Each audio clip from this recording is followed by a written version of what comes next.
Hello, welcome back to my channel. If you're new to my channel, hello, my name is Caitlin. Today we are going to be talking about the history of mental asylums. I originally filmed this video, but then something happened. It was just taking too long to upload. I accidentally deleted it, but we're gonna try this again.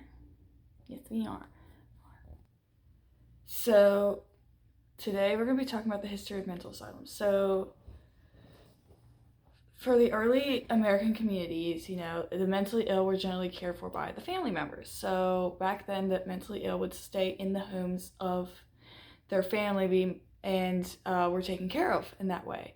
So they received treatment at home if physically disabled. Like if they were physically disabled, then they got taken care of at home. So in East Coast cities, both public almshouses and private hospitals set aside different separate wards for the mentally ill.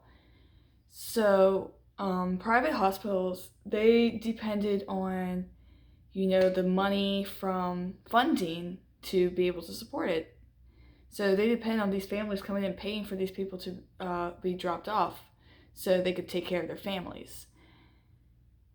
So an almshouse, which is basically what they were before they had mental asylums, but it was an almshouse. An almshouse was a house that was endowed through private charity for the reception and support of the aged and infirmed poor. So there was a doctor back in the 1700s. His name was Benjamin Rush. He was basically considered the father of psychology. And Benjamin Rush, he decided that he was just fed up with the way that things were going these days, and he was just like, you know what, let's just get this hospital opened up and taken care of. We need to have better health care for our people, which, yes, Benjamin Rush, that was back in 1753, so he was ahead of his times. He knew what was up. So the first hospital in the United States was actually opened in the year 1753 in Philadelphia, Pennsylvania. And 6 of the hospital's first patients actually suffered from mental illness. It wasn't specified what type of mental illness that they had, but it was mental illness. So he basically was so different compared to the other doctors back in the day, because back in the day the doctors were like, if you have a mental illness, it's because you're possessed by demons, and God doesn't like that. So he was like, oh, nay, that's people who have mental illness that has to do with something in their brain, not demons and God and Jesus and the devil. Okay. So he was ahead of his time. He was letting them know. So we're going to be talking about a couple of famous mental hospitals today. So let's go. I don't know what the name of that song is, but it's kind of catchy. Let's go. Anyway, so the Trans-Allegheny Lunatic Asylum is what we're going to talk about first. So the Trans-Allegheny Lunatic Asylum, it eventually became the Weston State Hospital. So it was opened up in the year of 1864. So it operated from 1864 until 1994. So that's 130 years, I think. Correct me if I'm wrong. My math's a little bad. But when it was constructed by the government of the U.S. State of West Virginia. So they basically constructed it because they needed to have a place to house all these mentally ill people in. And, there wasn't a lot of space for that. So they were just like, you know what, we're going to build this hospital. And it operated from 1864 until 1994, like I said. And it was originally designed only to house 250 patients. So whenever it was designed, it was only supposed to have that many in there. And by 1950, it had been overcrowded with 2,400 patients. So there was just patients everywhere. This is by 1950, which was the height of psychiatric hospitals, because back then, back in the 50s, everyone was a little... And the hospital's main buildings, it was the largest hand-cut stone masonry building in the United States. So they made everything there it was the second largest stone masonry building as well. The largest, I believe, was the Kremlin. So that's pretty interesting facts. Yay, Kremlin. I think the Kremlin's in Russia. Please correct me if I'm wrong on that. So the hospital was authorized to be built by the Virginia General Assembly back in the 1850s. as the Trans-Allegheny Lunatic Asylum. They're like, we'll open this up as the Trans-Allegheny Lunatic Asylum. And construction actually began downtown in downtown Weston in the year of 1858. So this was a long time ago. They were getting shit going, man. So the construction was initially done by prison laborers, and newspapers also reported like seven convict Negroes, as quoted, saying that they were the first arrivals onto the new project. And they also even brought skilled stonemasons were brought from Germany and Ireland. So this is a big deal, man. This hospital was like everything for them. Like, this was what they needed. And the construction actually ended up being halted in April of 1861 because of the start of the Civil War. So they were a little pissed because, construction was halted, and that stopped them from being able to get this, taken care of, like take care of these mental patients, like these poor people. So the government of Virginia was just like, look, we need to have the hospital's unused funds so we can, build this hospital. We don't need it to go to the war effort. We need this done. So the reorganized government was just like, you know what? Yeah, you're right. We're just gonna get this done, taken care of. So they ended up getting money to resume construction in the year 1862. So they were just like, come on, let's go. So they used that money, they put it towards like good purpose. And in 1863, the hospital was actually renamed from the Western State Hospital to the West Virginia Hospital for the Insane, end quote. And the first patients were actually admitted back in October of 1864, even though the construction didn't stop until 1881. They were still like, we still have this building here. We're just going to put everybody in there. We're just going to do it. Yeah, makes sense, right? Right? Yeah, no, it doesn't make any sense. They just want to do it for God knows what else. So the hospital, like, it even had like separate rooms for colored people. Because remember, back then, there wasn't such a thing as integration. It was segregation, Jim Crow laws, all that shit. So there was all that. And the hospital was actually intended to be self-sufficient. So they had a farm, a dairy, a waterworks, and a cemetery. So let's fast forward now to the 20th century. Again, the 20th century is like the highlight of all the like mental hospital stuff. Because remember, the 20th century had, the 1950s in it. That's when the rise became, popular and all that. So in 1938, there was a North American Medical Organization's report that stated that the hospital, like who they had in the hospital, they had epileptics, they had alcoholics, they had drug addicts, and as quoted from the internet, non-educatable mental defectives, end quote. So there was also a series of reports that was done by the Charleston Gazette. Remember, Charleston is in West Virginia as well. It's also in South Carolina, but we're talking about West Virginia, so it ain't that one. So they said that there was poor sanitation, insufficient furniture, insufficient lighting, and insufficient heating. And the Western State Hospital actually found itself to be the home of the new West Virginia lobotomy. So a lobotomy is whenever you, it's an operation of cutting into the lobe. So they'll cut open your head and they'll like try to cut into the lobe and see if they can fix your head so that you will lose your mental retardation, end quote. And they will cut into like the brain or the lung, but ooh. And they were used to try to cure these people of their mental illness so they could stop with the overcrowding. And no, that's not how that works, sis. That's not how that works. So, we're going to continue on. So, by the 1980s, the hospital had a reduced population from what it had back in, like, the 1950s, back at the height of, mental illness. So, it had reduced a lot. And, the world started viewing mental illness as completely different from what they used to back then. Because, back then, everyone used to be, like, so ashamed of their loved ones, like, oh my god, she has autism.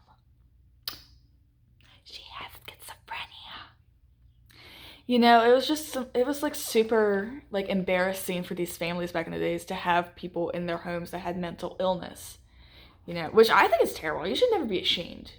You should never be ashamed of your family, like no matter like what they have and stuff. I have ADHD and anxiety, so I'm just like, I'm not ashamed of it. I take my meds every day, so I'm just like, I don't care. I'm happy with who I am. I'm happy being me. If you don't like it, there's the door. I don't know what else to tell you. So they were still viewing mental illness back in the 1980s as a terrible thing, which, you would think 50s, we got progressed on, right? No, they were just like, no, let's keep treating them like shit. Let's just keep treating everybody like shit. So, they had patients who were not controlled. They had to be like locked up in cages like dogs.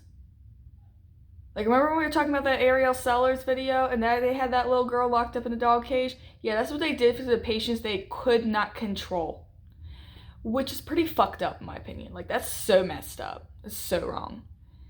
And in the February of 1986, so the governor at the time of West Virginia's name was Arch Moore, and he, announced there's going to be a new psychiatric facility in the state. He was like, you know what?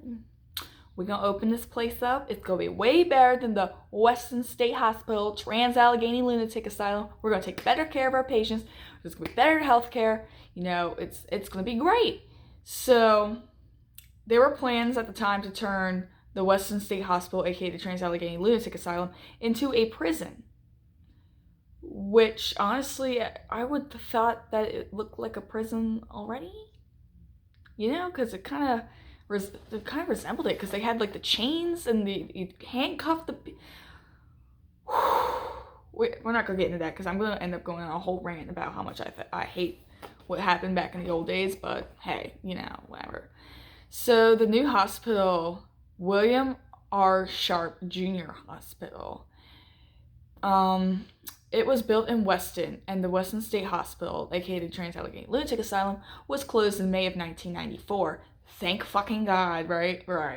Oh, thank God. That place was terrible. Like, what they used to do to people, lobotomies, shock therapies. We're gonna get into that later, but whew.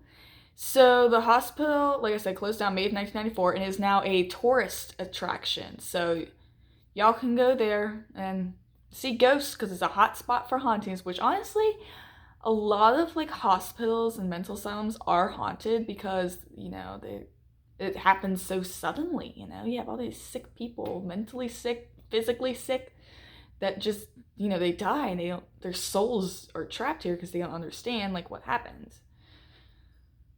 But I will say that there is an episode of Ghost Adventures, and that's on the Travel Channel, which also is on Discovery Plus, where they went to the Western State Hospital, aka the Allegheny Lunatic Asylum. They were locked down in there for like 10 hours. It was live, and they had a lot of shit go down. So I suggest watching that. Ghost Adventures on the Travel Channel on Discovery Plus. So, the next place we're going to talk about is the Letchworth Village, which was also on an episode of Ghost Adventures. I actually got a lot of these from Ghost Adventures because I used to watch that show, and that type of stuff like intrigued me. It was like pretty interesting. Yay. So it was actually built back in 1911 in Rockland County, New York. So we were in West Virginia. Now we're going up to New York. All right. We're going up to New York. And it was built in 1911 for the physically and mentally disabled, like, of all ages. So they had like newborns up to elderly. Like, as soon as someone popped out a baby, his head's shaped like a cone, send him away, that type of nonsense. I mean, this whole thing is really nonsense anyway. Like, why did we ever lock anyone out? But So it consisted of like 130 buildings, and it was spread out over like so many acres of land, like thousands of acres. Like, there's so many buildings everywhere. You can look it up on Google, actually. It's like enormous. It's almost as big as the Allegheny Lunatic Asylum. So the guy that's named after is named for William Pryor Letchworth, and he was he spoke very highly of treatment and care for the insane, epileptics, and poor children. because almshouses back in the day used to take care of the poor as well. So, yay. It was just, he talked very highly of them. And he was just like, you know what? We need to make a hospital, so they can get better and, help them actually become part of society, Like, all these hospitals were open with good intentions. Everything, like Allegheny, Letchworth Village, all the places I'm going to talk about where they did terrible shit was open for the best intentions, but it just didn't work out. And I'm explaining, we'll find out later. We'll find out. I'll show you what I'm talking about. And so there was separate living and training for adults versus children. So that's interesting. And the infirm was not to exceed over 70 inmates. So they were told that the asylum, Letchworth Village, was not supposed to have more than 70 inmates. And I hate saying the word inmates because we're not talking about prisons, but that's literally how people referred to, mentally challenged people back in those days, was inmates. Sorry, I had like a brain fart. It's not funny, but like I didn't know, I couldn't remember what the hell I was talking about. So in February of 1950, so Letchworth's Dr. George Jervis, he asked this doctor named Hilary I can't pronounce it, Kaprowski, I believe that's how you do it. I was going to say Kabowski, but it's Kaprowski. Anyway, so he asked her if they could test the new polio vaccine at Letchworth. Because, back in the 50s, they had that big polio epidemic. And, like all these kids were getting it. They become crippled. And then they would send them to the Letchworth Village because they're crippled. But, it's just a rotating circle. So he asked this Hillary K to try the new polio vaccine. And then he was just like, look, I see an 8-year-old child over here, 8-year-olds who are handicapped. He couldn't talk for himself. He couldn't, think for himself, really. He basically, was kind of, I hate saying it, was like a cabbage patch. He couldn't really do anything. He was like a little vegetable. I feel bad saying that, but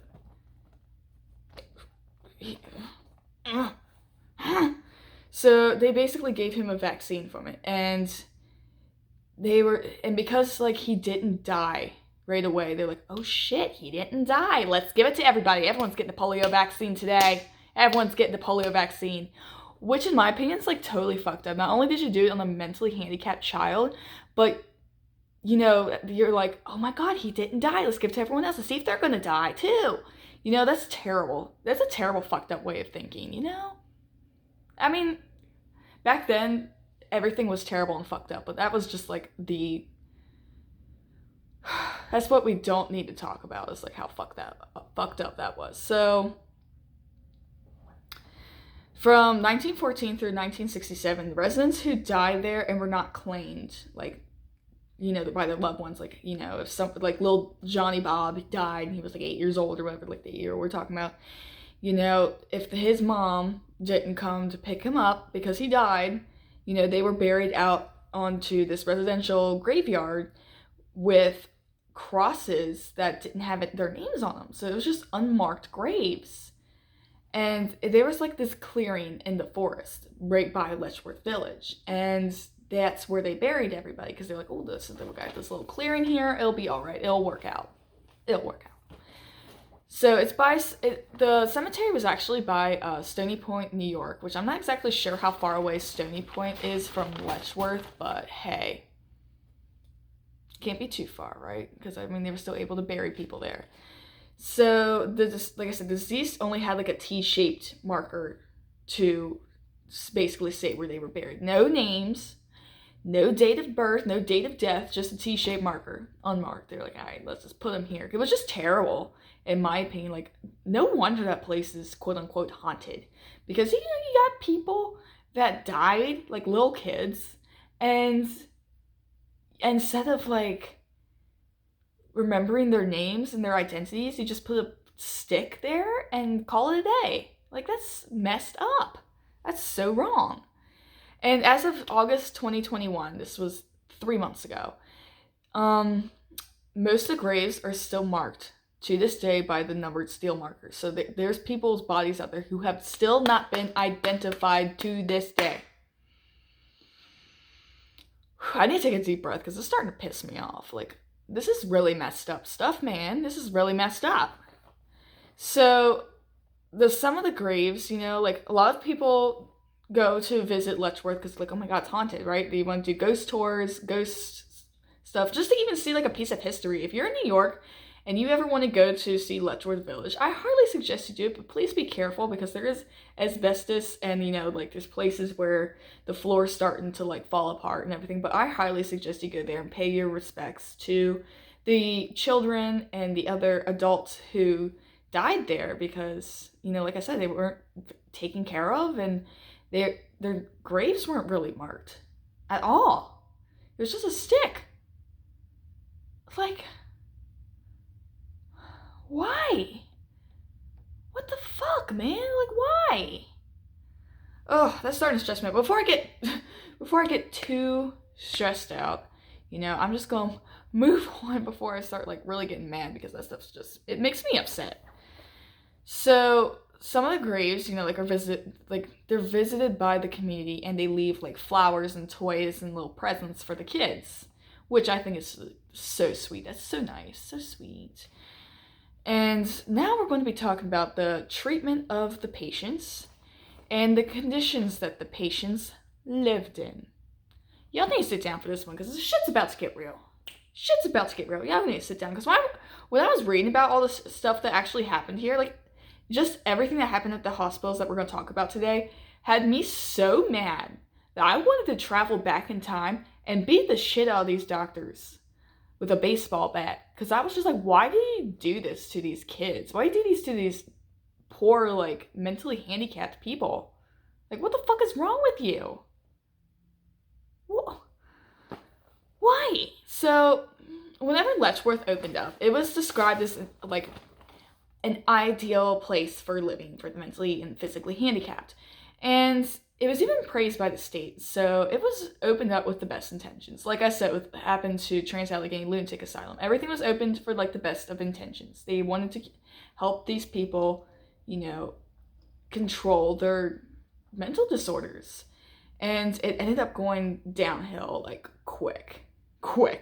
So, rumors of mistreatment of patients and horrific experimenting on the patients. Like I said, when they did the polio vaccine on that 8-year-old boy, they did all these experiments on all these patients, like, for fun. Like, what the fuck is wrong with people? That's so... Why? Why would you do that? Like, why? Why? So, like, even after Letchworth closed, I think it was, like, back in, like, the 70s when it closed, there were still rumors going around saying, oh my god, did you hear how bad they treated everybody over at Letchworth? Oh my god. Oh my god. Oh my god. You know, like, it was just horrible. Like, everybody knew about it at this point.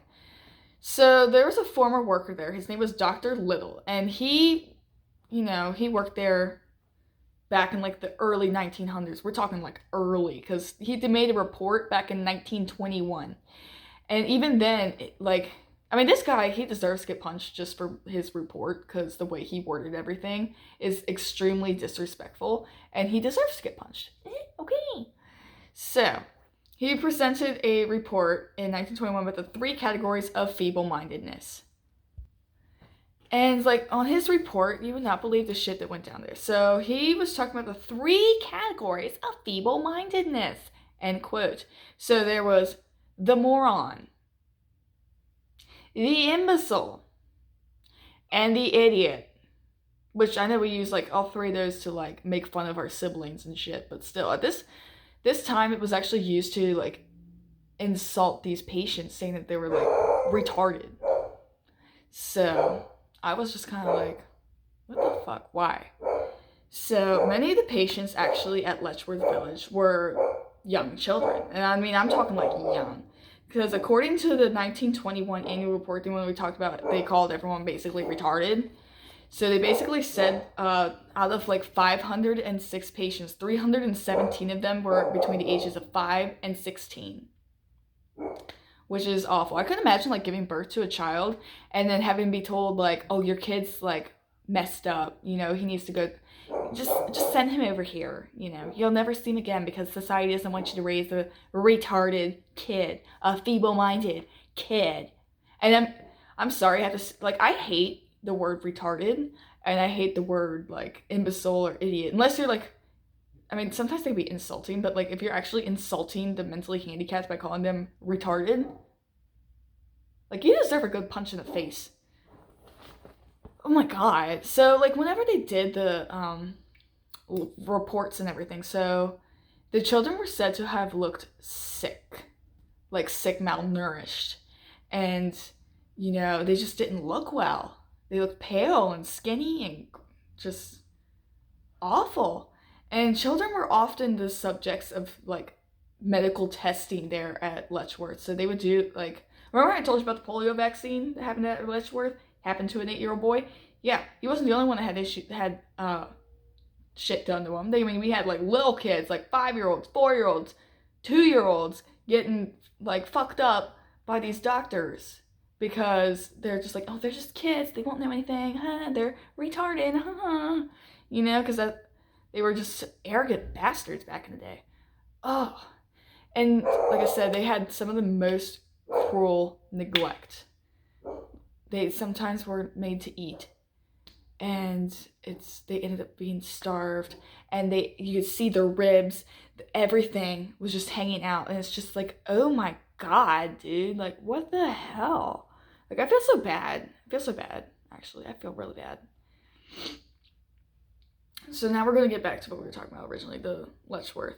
So by 1921, the year of the reports, there was nearly 1,200 patients, and they were all crammed into 70 beds. And if you couldn't fit into 70 beds, you'd be sleeping on the floor with feces, bugs, rats, blood, urine, everything. You'd be sleeping in it because there's not enough beds.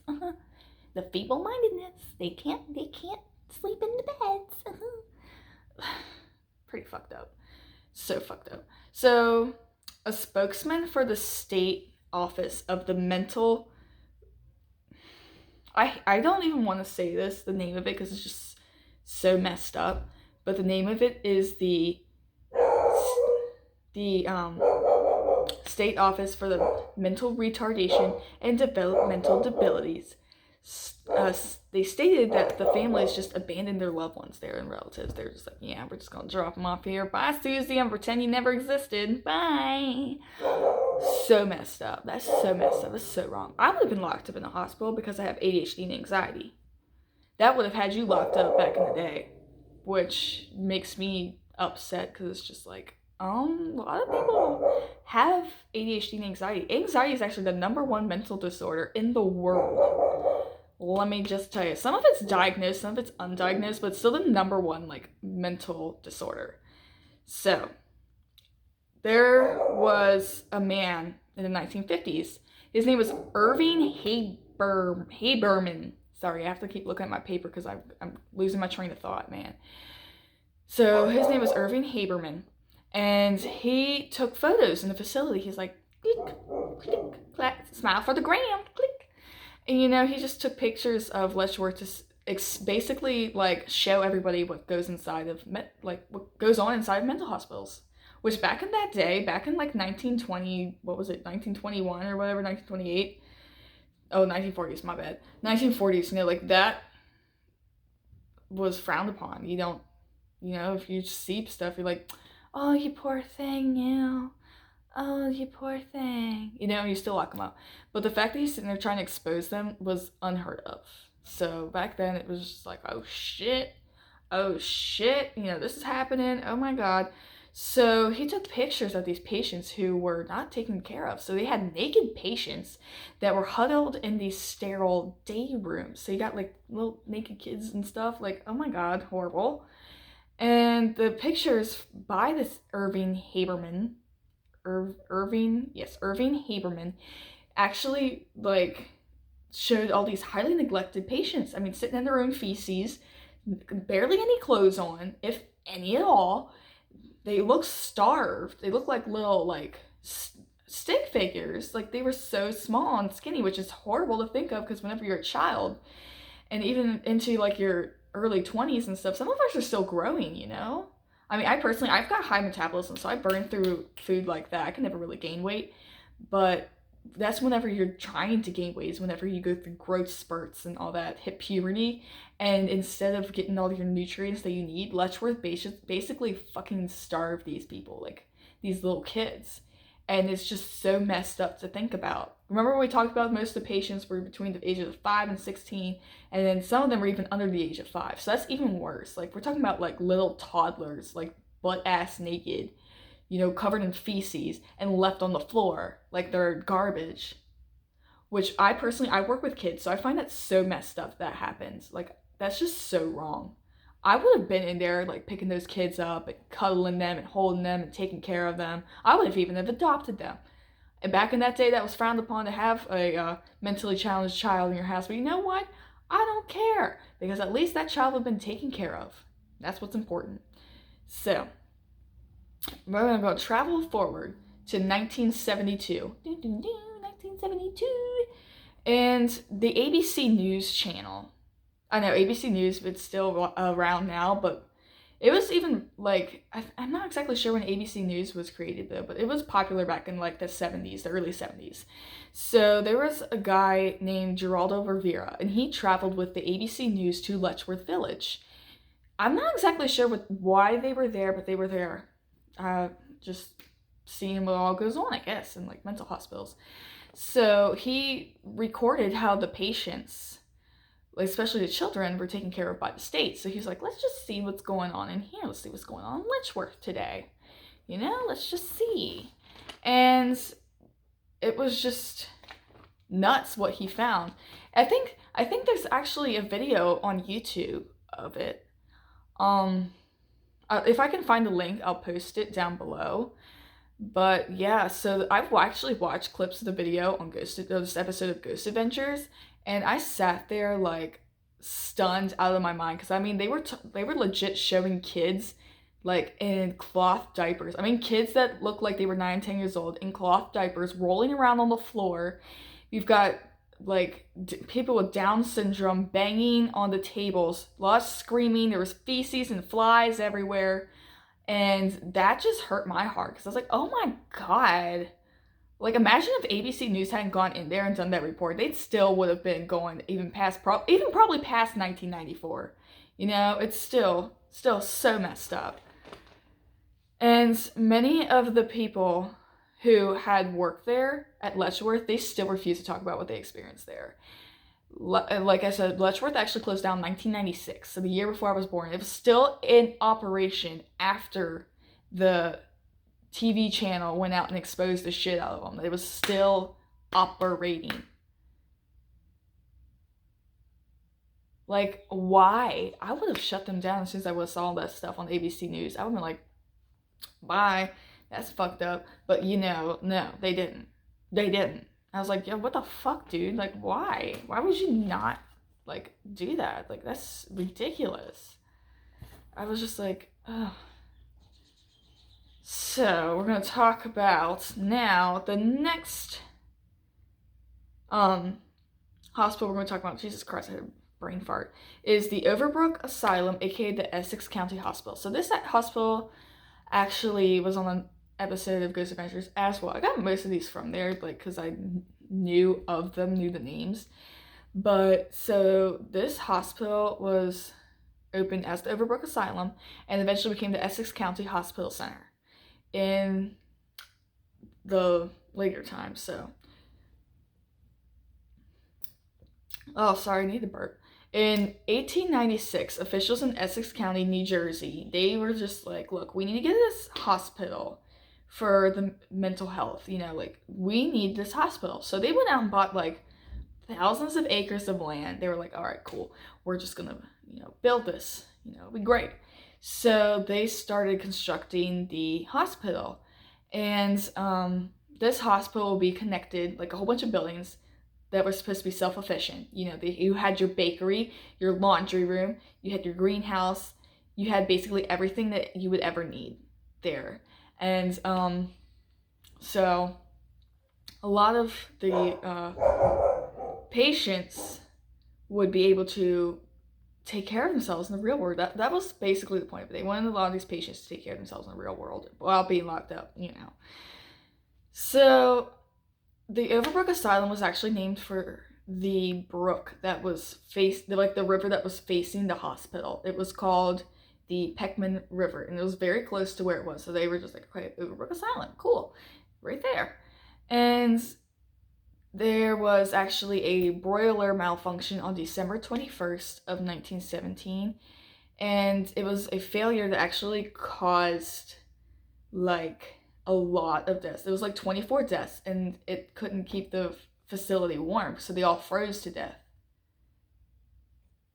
Like, imagine going to the hospital center because you have like schizophrenia or something, and instead of getting treatment, you ended up dying by freezing to death. Like, that's awful. That's horrible. They even had hydrothermia. Is it hydrothermia or hypothermia? No, hydrothermia. Hydrotherapy, sorry. I had to think of the word. Hydrotherapy, where if the patients were going like a little nuts or whatever, instead of using restraints, you put them in this machine and they would just hose you down with this water and you'd be soaking wet. And they'd be like, all right, you know what, they're not crying anymore. I've helped cure mental illness. I've helped cure it. I helped. You know, and that's just terrible in my opinion. Like, I cannot fucking believe that. I can't believe that they actually did that. That's not cool, dude. So the hospital was actually built because of crowding at the New York Mental Asylum in New York, New Jersey. Like, okay, let's just build this place, and we're gonna have this as well. And remember how we were talking about like Letchworth has like all these graves and stuff? There is a big cemetery in the back of the Overbrook Asylum as well. But if I remember correctly, they tore down most of the Overbrook Asylum a couple years ago. So I'm not sure if you'll still be able to see it though, but I think the tunnels might still be around, I believe. But if you ever want to go there and it's still open and running, I highly suggest you go there and pay your respects to all the children that died there, because there's a lot of children that died there. When I watched the episode Ghost Adventures, they were talking about like little girls that died and elderly patients, and it hurt my heart to hear. I was like, damn, why did this happen? You know, like, why? Ugh. Horrible. Now, we're going to move on from that hospital, talking about the Overbrook Asylum, to the Danvers State Hospital. So we're moving up from New Jersey to Massachusetts. And the Danvers State Hospital was also known as the State Lunatic Asylum in Danvers. The Danvers Lunatic Asylum, and the Danvers State Insane Asylum for lunatics. Very original, huh? You can't come up with anything else. Lunatics, insane, like, oh my god, that's an awful way to think about, like, the mentally handicapped, is saying that they're, like, insane and lunatics and shit. Like, that's so disrespectful for those people. And I feel so sorry for having to say that, but I'm just repeating the names of it, so I do apologize if I'm offending anybody, but honestly, I'm getting offended myself. Like, this is some deep shit, man. So, the Danvers State Asylum was actually opened in 1878 after 4 years of construction. So they started building it in 1874 and ended up finishing in 1878. So the hospital originally consisted of two main centers, and center buildings. They had like 4 wings that on each side of the administration building that would house all these patients.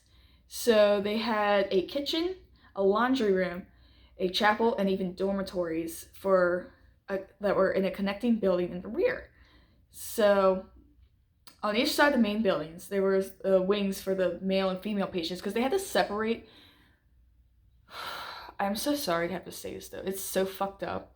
But they actually had to separate back then at like a whole lot of mental asylums, the male and female patients, because they would try and rape each other. Yeah, they did. They tried to rape each other. When I found that out, I was like, do they know it's rape or what? What the fuck happened? Like, what's going on? So they had the ends of the wings. So the end of the wings for both the male and the female side, they were reserved for the most violent and psychotic patients, end quote. So, I mean, I'm talking about like people throwing things, people losing their damn minds constantly, just screaming, and it's hard to control them, I think, is what they said. Like, they couldn't put them in the restraints, which I feel so bad having to say that, because, like, you should never ever restrain people like that. That's not cool. They can't help it. They can't help the fact that they're like that. That's not their fault. Like, damn. So most of the buildings were connected by a tunnel system. Like, remember we were just talking about the Essex County Hospital Center? It had a whole bunch of tunnels that connected all the buildings together. Yeah, Danvers State also had a whole bunch of tunnels that connected everything to each other. So the tunnel systems were actually supposed to be considered self-sufficient in the wintertime, so the patients could walk around from building to building and not get frozen. Because, I mean, upstate, like, if you go up to, like, the New England area, the Massachusetts, New York, all that,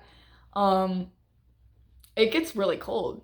It gets really, really cold there. So instead of having the patients, like, freeze to death by walking from building to building, they were just like, all right, underground tunnel system, we got this.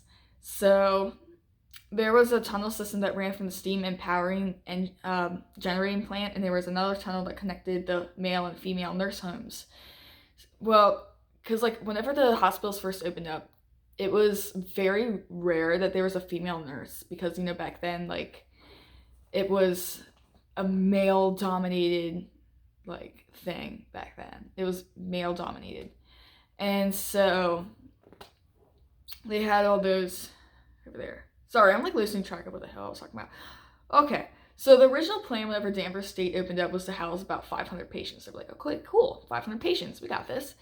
But, of course, 1950s highlight of mental asylums and everything, there was overcrowding by the 1950s with over 2,500 patients, which is a lot of patients considering that's like 2,000 more patients than what it was originally designed for. Not to mention the fact that it was supposed to house, like, the nurses and the staff and everything as well. So that's a lot of damn people, man. A lot of damn people. So it actually got so bad at Danvers State Lunatic Asylum, whatever, and they actually had to start holding people in the basement because they didn't have enough room up there in the wings. So they had to make a makeshift, like, bedroom down there for the mental patients, which is so terrible. I mean, it's probably cold and rats, and there's probably, like, no windows and everything. My God. So even though Danvers was actually established for the mentally ill, it actually expanded its functions. So it was able to have training programs for the nurses in the year 1889 and a pathological research lab in the upstairs attic area in 1895. So we gonna go back to the 1890s now, and we're gonna talk about Dr. Charles Page. So Dr. Charles Page was the superintendent, and he declared that mechanical restraints were harmful and unnecessary. Way to go, Charles Page. Tell him. Because remember back when I told you back then, they were all restrained with, like, the leather straps and everything, and it was so terrible. And at the time, it was completely unheard of because everyone used those straps, and whenever he brought it up, like, all these, like, professors and highly intelligent people, not me, they were all like, damn, Charles, do you know what the hell you're talking about? Like, oh my God, they need to be locked up. Do you not understand? They're not like us, Charles. Not like us. And, like, everyone's minds were blown. So we're gonna move forward now to the 1920s. I'm sorry we're hopping around a lot, but we're gonna move forward to the 1920s. And the hospital was actually operating school clinics to help with medical issues in children. So there were reports of various inhumane shock therapies for children, and there was lobotomies. Remember when they were talking about picking open your brain and with a nice pick and everything, trying to fix your mental illness by picking open your head? Yeah, remember we were talking about that? So then they used drugs as well, like medication, and straitjackets to help keep the patients under control, end quote. And that's just terrible, because I mean, why would you do that? It's not their fault. They're not crazy. Their brains are wired different. Like mentally challenged people, anyone who has a disability, they are not crazy. Their brains are just wired differently. That makes them unique, makes them important. That's what I say. I've got ADHD, I've got anxiety. I consider myself to be like, just have my brain wired a little different than everyone else. So, we're gonna move forward again to the 1960s. So in the 1960s, there was increased emphasis on alternative methods of treatment. So they were just like, let's not use hydrotherapy and shock therapies and lobotomies anymore. Like, let's try something else. And there was all these deinstitutionalized lifestyles. And so they were just like, you know what, I don't think we should have mental hospitals anymore, because, it's a waste of time, waste of money. These people can function in society. I just don't understand, like, why we still have them. And remember, this is the 60s, so, like, because during the 50s and 40s is where they did all these hydrotherapy and all that stuff. Is the height of the mental hospitals and stuff. In the 1960s, they're like, I don't know if we should be doing this anymore. So there was a community-based mental health care. So that also helped put an end to Danvers State Asylum. So mental patient population began to decrease because the hospitals weren't needed as much anymore like they were. So they were just like, we gotta move these patients out here, man. So massive budget cuts also in the 1960s helped bring down the downfall of Danvers State. Yay, budget cuts. So some facilities and wards actually began closing down as early as 1969. And by 1985, all of the original buildings were closed down, and they were either abandoned or closed. And then once it hits June of 1992, the entire hospital was shut down. Thank God. It's kind of embarrassing that it took until like the 90s to have it shut down, but we ain't getting into that. It's going to take me back to when we were talking about Letchworth Village, and it took them all those years to get it taken care of. So we're going to talk about demolition. Yeah, they demolished the Danvers State Hospital back in December of 2005. And the property was sold to Avalon Bay Communities. And there was actually a lawsuit that was filed against any type of demolition. They're like, don't destroy it, please. This is a historical landmark. But they just pushed it aside. They're like, nah. The demolition actually started in January of 2006. So by June of 2006, all of the marked buildings that, were told to keep standing, they were either torn down or they just fell apart themselves. And then they were turned into apartment buildings. So I personally wouldn't be living in an apartment building that used to be on top of a mental asylum. And there's still the tunnels there. So you got the apartment buildings on top of these tunnels. A little sketchy there. So all of the marked buildings ended up being torn down to build 496 apartments. And only the exterior of the Kirkbride complex and the cemetery were left standing. So we're talking about the big main building and the cemetery. Thank God they didn't get rid of the cemetery. That's even worse. Ugh. And ironically, back in April 7th of 2007, 4 apartment complexes actually burnt to the ground. Ain't that some shit, huh? Ain't that some shit? So the next hospital we're actually going to be talking about is, sorry, my dog wants to pop up and say hi, baby, is the Pennhurst State Hospital, which is in Spring City, Pennsylvania. So we're now going from Massachusetts down to Pennsylvania. We're just traveling everywhere today. We really are. So the Pennhurst State Asylum was actually, I'm sorry I'm laughing. My dog just looks so funny sitting there like, listening to you, mama, listening. So the Pennhurst State Hospital was actually built in the year of 1903 as the Eastern Pennsylvania State Institutions for the Feeble-Minded and the Epileptic in Spring City, Pennsylvania. Sorry, that's a mouthful, man. That's a mouthful. Like, that's a lot to say. Like, holy shit, dude. And so we're going to move forward to 1903. So in 1903, the Pennsylvania State Legislature was like, we need to create this, mental hospital.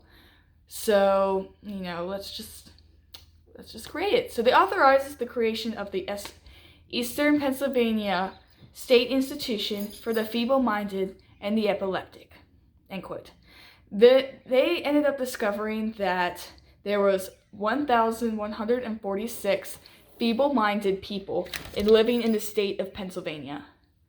Like, nuts. So they found all those people in insane asylums, and then they found another 2,600 people living with mental health issues living in almshouses, which we talked about almshouses earlier. It's basically like where you put the poor, and it was back before they actually had like mental hospitals. It was just almshouses. So they found people in almshouses, county care hospitals, reformatories, and prisons that all needed mental help. So they were like, okay, we're just gonna make this place, So the state eventually declared that the buildings would be divided up into all these different parts for Pennhurst State. So we had one for the industrial department, we had one for the educational department, one for the custodial department, and then one for the asylum department. So the hospital was told to accommodate no more than 500 patients, or inmates, as they were called. I know, like, why the fuck do we call them inmates? Like what the hell, man? So, from 1903 to 1908, the first buildings were constructed on Crab Hill in Spring City, Pennsylvania, in Chester County.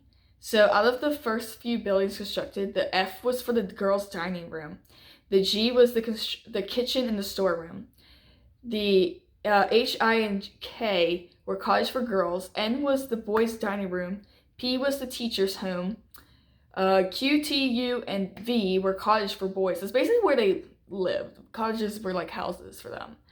And R was the school, hence Pennhurst State School and Hospital. The W was for laundry and sewing, and the X was the powerhouse. So it was all alphabetized, just go to building here, here, here. So we're going to talk about the way it looks. So the older buildings were made out of red brick, and it was red brick, terracotta, which I believe is a type of clay, and granite trimmings. So all of the buildings ended up being connected by fireproof tunnels. Yet again, we're talking about the tunnels, and walkways above the tunnels for use of transporting patients. So we're talking about like patients that were like strapped onto those gurneys and they'd pushing them around to get them to other buildings, or in wheelchairs and whatever else, which is terrible to think of. I can't imagine. Like, that just sounds awful. So the buildings were designed to provide a large number of bedrooms occupied by 2 to 3 beds, a few small dormitories with 8 to 10 beds, and a large day room for exercise, end quote. So it was, again, opened up for the best of intentions, which, of course, always goes wrong. Am I right? Otherwise it won't be open anymore. So it was actually opened on November 23rd of 1908, and the very first patient was admitted to the hospital that day. And 4 years into operation, this was 1912. Okay, Bubba. This was 1912. So Pennhurst actually became extremely overcrowded with immigrants, orphans, and criminals. Not just like the mental patients, but immigrants, criminals, and orphans. Like, that's a lot of damn people now. So there was a classification system used for the mentally handicapped. So all mental patients upon admissions had to be grouped into these different categories. They were grouped in for, like, when it came to mental, imbecile, or insane. Either you were dumb or crazy is basically what they were saying, which I think is terrible, but hey, it's not open anymore, thank God. Then you had the physical categories. You had the epileptic or the healthy. You either had seizures or you didn't. Then the dental categories, you either had good teeth, poor teeth, or your teeth had already been treated. So they really grouped the shit out of these people, man. So we're going to talk about now the industries. So the branches of industry that residents were assigned to, like they were assigned to like help out around the hospital. Basically, it was supposed to be like a little town there. So they had mattress making, they had shoe making and repair, they had grading, they had farming, laundry, domestic duties, sewing, baking, butchering, painting, and working in a store. Which back then, you know, they had the women in the kitchen and cooking and baking and laundry. So that's what they did. The men basically did all the big tough stuff, such as farming and shoemaking and repair and butchering, yeah, possibly even painting. But hey. So now we're going to move from the 1908 into 1968. So Pennhurst ended up being in hot water, like when we were talking about Letchworth, how the news crew came in. Yeah, Pennhurst, a guy named Bill Baldini, back in 1968, he popped in with a television crew and was like, hey, we gonna do this. And they showed people rolling around the floors, like in their diapers. And I hate saying diapers, but they literally were in diapers. Or low cloths. A lot of them didn't have like good clothes on them. They didn't have enough beds. They were rocking back and forth, slapping their hands, flapping their hands. And it makes me so sad, like, because they were so neglected. It was so bad. So, like I said, that was aired by Bill Baldini. So now we're going to fast forward to 1977. A guy named Judge Raymond J. Broderick. He said that Pennhurst had violated many patients' rights. You go, Judge, you go. And they ended up having a court debate on it, saying it was a Haldeman versus Pennhurst State School and Hospital, end quote. And it asserted that the mentally disabled had a constitutional right to an education.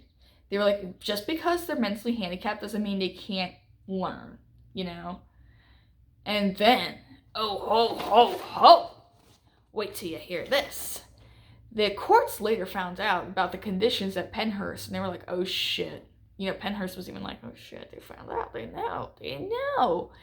So they found out the conditions were unsanitary, inhumane / abusive. Basically, they would chain these patients up or they would be locked in seclusion. So if they were being like too rowdy or whatever, they would be locked up in these isolated rooms, and they would bang their heads on the wall until they either pass out, they hit too hard, they died. Like, that's terrible. Sorry, I had to burp.